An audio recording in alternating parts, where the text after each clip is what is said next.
دھوبی کی بیوی بادشاہ کے گھر میں کام کرتی تھی اور بڑی خوش نظر آ رہی تھی۔ تب ملکہ سلطنت نے پوچھا کہ آج تم اتنی خوش کیوں ہو؟ دھوبن نے کہا کہ آج دھنو پیدا ہوا ہے۔ ملکہ نے اس کو مٹھائی پیش کرتے ہوئے کہا، دھنو کی پیدائش کی خوشی میں کھاؤ۔ اتنے میں بادشاہ بھی کمرے میں داخل ہوا۔ ملکہ کو خوش دیکھ کر پوچھا، آج آپ اتنی خوش کیوں ہیں؟ کوئی خاص وجہ ہے؟ ملکہ نے کہا، سلطان یہ لیں مٹھائی کھائیں، آج دھنو پیدا ہوا ہے، اس لیے خوشی کے موقع پہ خوش ہونا چاہیے۔ بادشاہ کو بیوی سے بڑی محبت تھی۔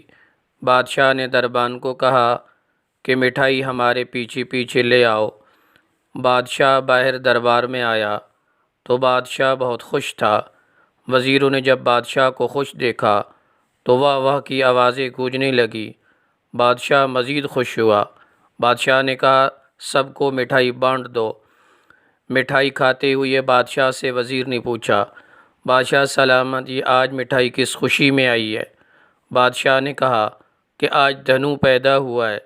ایک مشیر نے چپکے سے وزیر اعظم سے پوچھا، وزیر با تدبیر، ویسے یہ دھنو ہے کیا؟ وزیر اعظم نے کہا کہ مجھے تو علم نہیں، یہ دھنو کیا بلا ہے، بادشاہ سے پوچھتا ہوں۔ وزیر اعظم نے ہمت کر کے پوچھا، بادشاہ سلامت، ویسے یہ دھنو ہے کون؟ بادشاہ سلامت تھوڑا سا گھبرائے اور سوچنے لگے کہ واقعی پہلے معلوم تو کرنا چاہیے تھا کہ یہ دھنو کون ہے۔ بادشاہ نے کہا، مجھے تو علم نہیں کہ یہ کون ہے، میری بیوی آج خوش تھی۔ وجہ پوچھی تو اس نے کہا کہ آج دھنو پیدا ہوا ہے، اس لیے میں اس کی خوشی کی وجہ سے خوش ہوں۔ بادشاہ گھر آیا اور بیوی سے پوچھا، ملکہ عالیہ، یہ دھنو کون تھا جس کی وجہ سے آپ اتنی خوش تھیں اور ہم بھی خوش ہیں؟ ملکہ عالیہ نے کہا کہ مجھے تو علم نہیں کہ دھنو کون ہے، یہ تو دھوبن بڑی خوش تھی، اس لیے اس نے بتایا آج دھنو پیدا ہوا، اس لیے میں بھی خوش ہو کر اس کی خوشی میں شریک ہوئی۔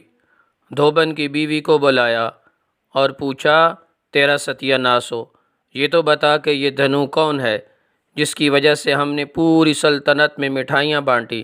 دھوبن بولی، یہ دھنو ہماری کھوتی کا بچہ ہے جو کل پیدا ہوا ہے۔